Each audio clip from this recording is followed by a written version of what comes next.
என் மனம் ஒரு கேள்வியை எழுப்புகிறது. அந்த மனம் எழுப்பின கேள்வியை நான் அப்படியே அப்ளை பண்ணி ஃபாலோ பண்ணுறதா வேணாமான்னு பார்க்காம, என் மனம் எழுப்பிய கேள்விக்கு என் புத்தியை வைத்து ஆராய்ச்சி பண்ணி, என் மனசுக்கு நானே பதில் சொல்லி அதை புரிய வைக்கிறேன் தெரியுமா? இதுக்கு பேர் ஞானம். என் மனம் இப்படி ஒரு கேள்வி எழுப்புதான் நான் கவனிக்கிறேன்ல, இதுக்கு பேர் செல்ஃப் அவேர்னஸ். இதை கவனிச்சிட்டிங்கன்னா முடிஞ்சு, ஈஸியாக உங்களால் எல்லாத்தையும் ஹேண்டில் பண்ண முடியும். இதை ஹேண்டில் பண்ணாத வரைக்கும் உங்களுக்கு கடைசி வரைக்கும் சங்கடங்களும் பிரச்சனைகளும் இருந்து கொண்டே இருக்கும். ஏனென்றால் அது பிரச்சனையே கிடையாது, அது சங்கடமே கிடையாது. அது என்னன்னா உங்கள் ஆசைகளினுடைய வெளிப்பாடு, உங்களது தேவைகளினுடைய வெளிப்பாடு, உங்களது அவசியங்களினுடைய வெளிப்பாடு. அப்போ இந்த தன்மையை புரிந்து கொண்டு நீங்கள் செயலாற்றுனீங்கன்னா உங்களை தொடர்றதுக்கு ஆளே கிடையாது. அவ்வளோதான். இன்னைக்கு ஒரு மாதிரி மனம் கேள்வி கேட்கும், இன்டெலிஜென்ட்டாக பதில் சொல்லணும். அதுக்கு நாளைக்கு ஒரு மாதிரி கேள்வி கேட்கும், இன்டெலிஜென்ட்டாக பதில் சொல்லணும். நாளான்னைக்கு ஒரு கேள்வி கேட்கும், இன்டெலிஜென்ட்டாக பதில் சொல்லணும். இப்படியே உங்கள் மனம் கேட்கக்கூடிய கேள்விகளுக்கு இன்டெலிஜென்ட்டாக பதில் சொல்ல நீங்கள் ஆரம்பிச்சுக்கிட்டே இருக்கீங்கன்னா பெரிய ஞானியாயிருவீங்க. ஒரு கட்டத்துக்கு மேலே மனம் உங்களை ஆப்ரேட் பண்ணாது, நீங்கள் மனசை உட்காந்து ஆப்ரேட் பண்ணிகிட்டு இருப்பீங்க. இப்போ இதை யோசிக்காத, இப்போ இதை யோசி அப்படிம்பீங்க. நான் இங்கேருந்து இப்போ இங்கே போகணும் அப்படின்னு ஆசைப்பட்டுச்சுன்னா உடனே டிக்கெட்டை போட்டு போக மாட்டீங்க. ஏன் போகணுன்னு கேள்வி கேட்பீங்க. இதில் என்ன நல்லது கெட்டது இருக்குன்னு விசாரிப்பீங்க. அப்புறம் நீ இங்கே போ, இவரை பாரு, அங்கே போ, அவரை பாரு, இங்கே போ, இதுக்கு செலவு பண்ணு, அங்கே போ, அதுக்கு செலவு பண்ணு அப்படின்னுதுன்னா மனம் ஆர்டர் போடும், பாடி செயல்படும், புத்தின்ற ஒன்று மழுங்கி போயிருக்கும். இப்போ அவேர்னஸ் ஜாஸ்தி ஆகிறதுனால மனம் கேள்வி கேட்கும்போது புத்தியை வச்சு ஏன் கேட்குறேன்னு கேட்பீங்க. என்னை ஏன் இதை பண்ண சொல்கிற, என்னை ஏன் இதை செய்ய சொல்கிற, எனக்கு இது அவசியமே இல்லாத ஒன்று, நான் ஏன் இதுக்கு போய் சாவணும், என் உயிர் எடுக்காதுன்னு சொல்லி எப்போ சொல்லுவீங்க? அப்போ தான் சொல்லுவீங்க. அப்போ இந்த புரிதல் என்னென்னா, உங்கள் லைஃப்பில் நீங்கள் ஸ்ட்ரெஸ் இல்லாமல் பயணம் பண்ணணும்னா சிம்பிளாக, இவ்வளோ நேரம் நான் பேசுனதை சிம்பிளஸ்ட் வேலை புரிய வைக்கிறேன், புரிஞ்சுக்கங்க. அவ்வளோதான், வேறு ஒன்றும் இல்லை. ஒரு சூப்பரான ஒரு டிஷ்ஷு சாப்பிட்றீங்கன்னா ஆஹா ஓஹோன்னு நீ அனுபவிக்கிறது ஒரு வகை. அந்த டிஷ்ஷு எப்படி செஞ்சாங்கன்ற அந்த மெத்தடை தெரிஞ்சுக்கிட்டீங்கல்ல, அதுக்கப்புறம் அந்த டிஷ்ஷை உங்களால் ஈஸியாக செஞ்சிட முடியும். அந்த டிஷ்ஷை பார்த்தினா அந்த பிரம்மாண்டம் உடஞ்சிரும். அவ்வளோதானே. ஏன் எல்லாரும் சீக்ரெட்டை சொல்கிறது இல்லை? அந்த வாவ் ஃபேக்டர் உடஞ்சிரும். இவ்வளோதானான்னு தெரிஞ்சுட்டா அதில் ஒன்றுமே இருக்காது. அதே சீக்ரெட் தான் உங்களுக்கு சொல்லணும்னு நினைக்கிறேன். என்ன சீக்ரெட் சொல்லணும்னு நினைக்கிறேன்னா, ஏதோ ஒன்று உங்களை தொந்தரவு பண்ணுதா, ஏதோ ஒன்று உங்களை டிஸ்டர்ப் பண்ணுதா, ஏதோ ஒன்று உங்களை தடை பண்ணுதா, ஏதோ ஒன்று உங்களை பிரச்சனை பண்ணுதா, கொஞ்சம் டைம் எடுத்து ஃபோனெல்லாம் தூக்கி தள்ளி வச்சுட்டு உட்காந்து கொஞ்சம் சிந்திங்க. அது ஏன் அப்படி பண்ணுதுன்னு கொஞ்சம் முயற்சி பண்ண ட்ரை பண்ணுங்க. எடுத்தோடனே வராது. அதை புரிஞ்சுக்க முயற்சி பண்ணிட்டீங்கன்னா, ஒரு விஷயத்தை எப்போ புரிஞ்சுக்கிறீங்களோ அதோட பிரம்மாண்டம் உடைந்து விடும். பெரிய சீக்ரெட் இது. ஒரு விஷயத்தை எப்போ நீங்கள் புரிஞ்சுக்கிறீங்களோ அதனுடைய பிரம்மாண்டம் உடைந்து விடும். எப்போ பிரம்மாண்டம் உடஞ்சிருச்சோ அதை பயந்து போய் பார்க்க மாட்டீங்க, கேஷுவலாக டீல் பண்ணுவீங்க. இப்போ ஒரு லெட்டர் ஒன்று படிக்கிறீங்க, ஒரு முக்கியமான ஆள் ஒருத்தர், ஒரு பெரிய செலிபிரிட்டி ஒருத்தர் ஒரு பெரிய லெட்டர் ஒன்று எழுதுறாரு, சோன்சோ இப்படி அவர் எழுதுகிற அந்த டைப்பிங் சென்டென்ஸு, அவர் யூஸ் பண்ணுற ஒக்காபுலரிலாம் பார்த்து மிரண்டுறீங்க. எப்பட்றா அவன் எப்படி எழுதுனான்னு. அப்புறம் தான் தெரிய வருது அவர்கிட்ட இது எப்படி எழுதுனீங்கன்னு கேட்டால் சாட் ஜிபிடியில் போட்டு எடுத்தங்கிறாரு. இப்போ முன்னாடி இருந்த பிரம்மாண்டம் இருக்குமா? இப்போ இதனுடைய தாற்பரிகம், இதோடைய பேக்ரவுண்ட் என்னன்னா, எந்த ஒரு விஷயம் உங்களுக்கு பிரச்சனையை கொடுக்கும், எந்த ஒரு விஷயம் உங்களுக்கு படபடப்பை கொடுக்கும், எந்த ஒரு விஷயம் உங்களுக்கு வந்து ஒரு பயத்தை கொடுக்கும் அப்படின்னா, எது புரிஞ்சுக்க முடியலையோ இதெல்லாம் பண்ணும். சிம்பிள். எது புரிஞ்சிருச்சோ லெஃப்ட் ஹேண்டில் டீல் பண்ணிட்டு போயிடுவீங்க. நீங்கள் என்ன பண்ணுவீங்க? லெஃப்ட் ஹேண்டில் டீல் பண்ணுவீங்க. அப்படின்னா என்ன அர்த்தம்? உங்களோட ஃபுல் ஃபோர்ஸ் கூட யூஸ் பண்ண வேணாம் ரைட் ஹேண்ட்லன்னு அர்த்தம். அசால்ட்டாக லெஃப்ட் ஹேண்டில் டீல் பண்ணிட்டு போயிடுவீங்க. இதுதான் ஞானம்.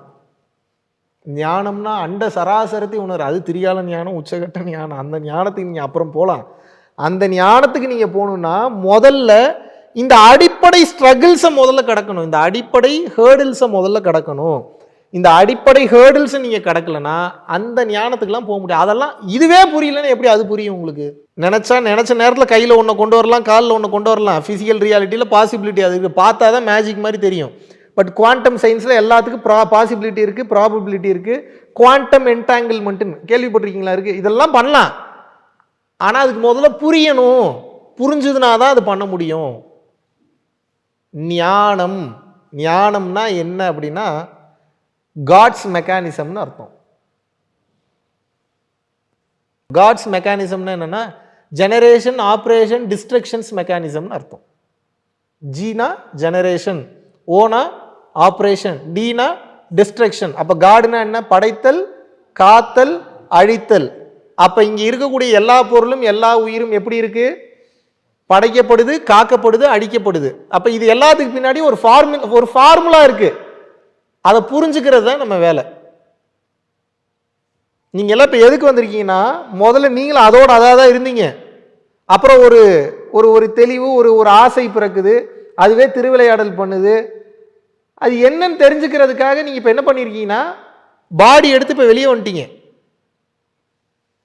இப்போ நீங்களே உங்களை ஆராய்ச்சி பண்ணிட்டு இருக்கிறீங்க. இது என்ன, இது எப்படி செய்யுது, இது எப்படி பண்ணுது, இதால எப்படி இப்படி இயங்க முடியுது, இதால எப்படி இப்படி அச்சீவ் பண்ண முடியுது, இதுக்கு பின்னாடி இவ்வளோ பெருசு இருக்கா? நமக்கு வேலையே ஒண்ணுதான், இறைவனின் பிரம்மாண்டத்தை நினைத்து உருக்க பண்ணணும், கண்ணீர் விடணும். இதை தவிர வேற ஒரு வேலை இல்லை நமக்கு.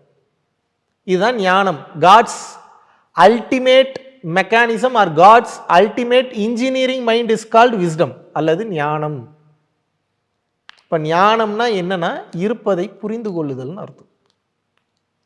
இப்போ இந்த பில்டிங் கட்டணும்னா இது பிரம்மாண்டம். ஒரு இன்ஜினியருக்கு இந்த பில்டிங் ஒண்ணுமே இல்லை. ஏன்? அவர் முதல்ல அது வீடாகவே பார்க்க மாட்டார். இன்டீரியர் எங்கேருந்து வந்திருக்கு பிரித்து பார்ப்பார். கன்ஸ்ட்ரக்ஷன் ஃபீல்டில் இருக்கிறவங்களுக்கு தெரியும். ஓகே, இந்த ஃபர்னிச்சர் எங்கேருந்து வந்திருக்கு, சைனா மேடா, ஜெர்மன் மேடா, இல்லை மலேசியன் மேடா, எங்கேருந்து எடுத்துருக்கிறார். ஓகே, இந்த கிளாஸ் என்ன கிளாஸு, இந்த வுட்டு எங்கேருந்து வந்திருக்கு, இந்த சாண்ட் இந்த எம் சாண்டில் கட்டியிருக்காங்களா இல்லை ரியல் சாண்டிலேருந்து கட்டியிருக்காங்களா, இந்த டோர்ஸ் எங்கேருந்து வந்திருக்கு, அந்த கிளாஸோட குவாலிட்டி என்ன, இந்த லெவல் பார்க்குறாரு. அப்போ பாருங்க, பிரம்மாண்டம் உடஞ்சி அவர் டீப்பர் லேயருக்குள்ளே போயிட்டார். அவர் லெவலுக்கு ஒரு ஞானி இன்னும் டீப்பாக போயிடுவான். இதெல்லாம் ஒன்றுமே இல்லை, பூரா மாயின்றுவான். நான் இப்போ உங்களை அந்த லெவலுக்கு போக சொல்கிறேன். ஒன்றுமே இல்லைன்றதை புரிஞ்சுக்கிறதுக்கு ஒரு செகண்ட் போதும். ஆனால் ஒன்றுமே இல்லைன்றது உணர்றதுக்கு நீங்கள் ஒன்றை புரிஞ்சுக்க முயற்சி பண்ணணும். இப்போ நீங்கள் என்ன புரிஞ்சுக்கணும்னா, எதெல்லாம் உங்களை பிரம்மாண்டப்படுத்துகிறதோ, பிரம்மாண்டமாக காட்டுகிறதோ, அது அவ்வளோதான் தெரிஞ்சுக்கிட்டீங்கன்னா அது மேலே இருக்கக்கூடிய இன்ட்ரெஸ்ட் போயிடும், ஆசை போயிடும், பற்று போயிடும், எல்லாமே போயிடும். நான் என்ன மீன் பண்ண வரேன்னா, பிரம்மாண்டம் உங்களை பயமுறுத்தும். எந்த விஷயம் தெரியவில்லையோ அந்த விஷயம் பிரம்மாண்டமாக தெரியும். ஒரு விஷயத்தை பற்றின நூக்கன் கார்னர் புரிஞ்சிருச்சுன்னா அது ஒன்றும் இல்லைன்றதை புரிஞ்சுப்பீங்க. இப்போ நீங்கள் உலகத்தில் இப்போ சொல்லுங்கள், உங்களுக்கு ஏதாவது பிரம்மாண்டமாக தெரியுது அப்படின்னா, பயமுறுத்துதுன்னா நீங்கள் என்ன பண்ணணும்? உங்களை ஏதோ ஒன்று பயமுறுத்துது, நீங்கள் என்ன பண்ணணும்? Try to understand it. அவ்வளோதான், வேறு ஒன்றுமே இல்லை. ஒன்று உங்களை பயமுறுத்துச்சுன்னா என்ன பண்ணணும்? அதை பற்றி முதல்ல தெரிஞ்சுக்கங்க, அப்புறம் புரிஞ்சுக்கங்க, அப்புறம் அதே அசை போட்டுட்டு இருந்தீங்கன்னா உணர்ந்துருவீங்க. இப்போ உங்களோட எல்லா பிரச்சனையும் எப்படி சார்ட் அவுட் பண்ணணும், சால்வ் பண்ணணும் அப்படின்னா, எதெல்லாம் உங்களுக்கு பிரச்சனை அப்படின்னா அது பிரச்சனை கிடையாது, அதை பற்றி உங்களுக்கு புரியலன்னு அர்த்தம். புரியாததுக்கு பதில் தேட ஆரம்பிங்க, பதில் கிடைச்சிரும், அவ்வளோதான். நீங்கள் கவனமாக இல்லை அப்படின்னா நீங்கள் ஆரோக்கியம் இழப்பீர்கள். நீங்கள் கவனமாக இல்லைன்னா பேஷண்ட்டாக மாறுவீங்க. கவனம் இன்னும் தவறி போச்சுன்னா டெட் பாடியாக மாறிடுவீங்க. இப்போ யாரும் இது ஒன்றும் பண்ண போகிறதில்ல. இப்போ எல்லாத்துக்கும் அடிப்படை என்னன்னா அண்டர்ஸ்டாண்டிங் அண்ட் செல்ஃப் அவேர்னஸ்.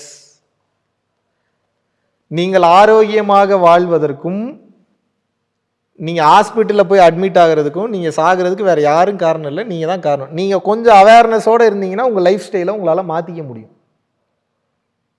முதல்ல நீங்கள் சூஸ் பண்ணுங்கள், உங்களுக்கு என்ன வேணுன்றதை சூஸ் பண்ணுங்கள். நான் என்னவா இருக்கணும், நான் வாழணுமா சாகணுமா, நான் எதை நோக்கி போக போகிறேன், நான் எந்த அனுபவத்தை நோக்கி போக போகிறேன், நான் ஸ்போர்ட்ஸ் மேன் ஆகணுமா, மிலிட்ரி மேன் ஆகணுமா, நல்ல அப்பா வாங்கணுமா, அம்மா வாங்கணுமா, குழந்தை ஆகணுமா, ஊர் சுற்றணுமா, சாப்பிடணுமா, தூங்கணுமா, நான் என்ன பண்ணணும்னு யார் முடிவு பண்ணும்? நான் முடிவு பண்ணும். நான் முடிவு பண்ணிட்டேன்னா அதை நோக்கி நீங்கள் பயணம் பண்ண ஆரம்பிச்சிருங்க, அவ்வளோதானே. கிளியர்?